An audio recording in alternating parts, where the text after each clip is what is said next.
What is going on, everybody? So today I'm going to be talking about a really important topic for those of you out there who are looking to join the Army Reserves, and that is if you do join the Army Reserves, you get any type of benefit for your housing.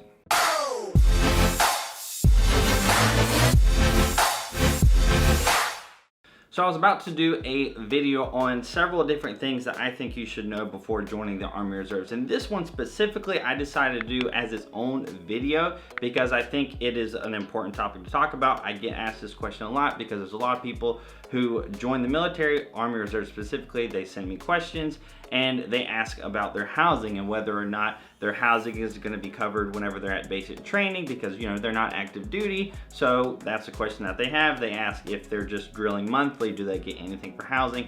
So I get a lot of questions about this for the Army Reserves because active duty, you don't have to worry about your housing expenses. Your housing expenses is going to be free unless for some reason you end up buying like $1 million house or something like that. The Army is going to be covering crazy homes like that. But for the most part, active duty, your housing expenses are going to be free. Now, if you join the Army Reserves, like I said, this is really important. So I'm going to go through a few different scenarios because the answer is no, your housing is not paid for. And also the answer is yes, in some cases your housing can be paid for or even partially paid for, if that makes sense. So I'm going to go through a few different things. One common thing that I get is you're leaving for basic training, you're not active duty. So when you're at basic training in the AIT or whenever you go to a whole bunch of different training courses, is your housing going to be paid for? And the answer is yes. Okay, so if you are ever a reservist, or really National Guardist for that matter, and you are put on active duty orders, so you're a reservist and you're put on active duty orders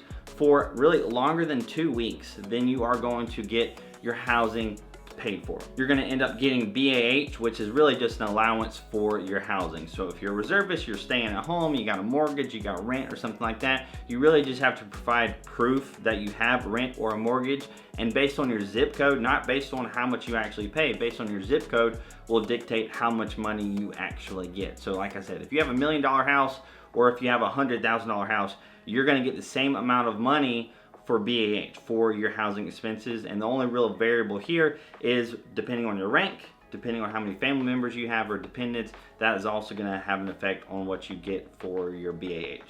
But this video isn't talking about like how much money you get for BAH, so I'm just going to go ahead and say you go to basic training, AIT, or any other active duty training as a reservist, you are going to get your housing paid for, okay?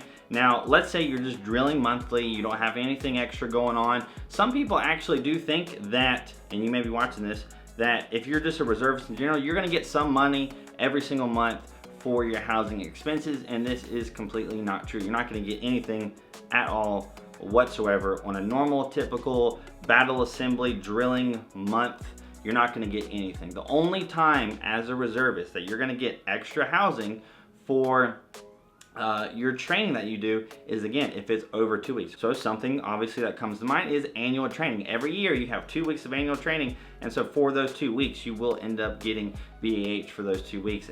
All the other time of the year you're not going to get any money for housing at all. So this is just a little post-edit add-in here because I didn't make it very clear, but if you do have just annual training or something that's 2 weeks or it's less than a month of an active duty order that you're placed on as a reservist, you're going to get a reduced BAH. So if you just go on 2 weeks of active duty orders, you don't get like the full month of BAH, you get half of BAH. I didn't really mention it in this video, so I wanted to make that clear here. And then really the last scenario is if you are a reservist and you switch over to become AGR, which is really just an active reservist, active guard reserves is what that stands for, and you're going to get really the same benefits as an active duty soldier because you're a reservist on active duty orders for however length of time. I've actually covered this in a previous video where I talked about AGR and how you can go active for up to really starting at 6 months or a couple of years, or really for the remainder of your contract. So real quick to finish off this video, in summary, whenever you leave to go to basic training as a reservist, you're going to get BAH, which is your allowance for housing. If you're drilling monthly and you don't do any active duty training longer than 2 weeks, then you're not going to get any housing paid for. But if you're a reservist and you decide to switch over to AGR, yes, you're going to get your housing paid for just like an active duty soldier. If you want to know how much you would get for BAH in your specific area, you can literally just do a quick little Google search on BAH and you put in your zip code, you put in like whatever rank and stuff you would be or how many dependents you would have, and then that is gonna be how much money you are going to get for a month for BAH. So that's gonna be it for this video. Hope you guys enjoyed it. If you did, hit that like button. That would be awesome. If you want to stick around some more of my videos, hit the subscribe button. That would be even better. Like I said, I got a video coming out here soon on a bunch of different things that I honestly think that you guys should know if you're looking to join the Army Reserve. So make sure you guys stick around for that. If you haven't followed me on Instagram and Snapchat, make sure you do that. I hope you guys have an amazing freaking day, and I'll see y'all later.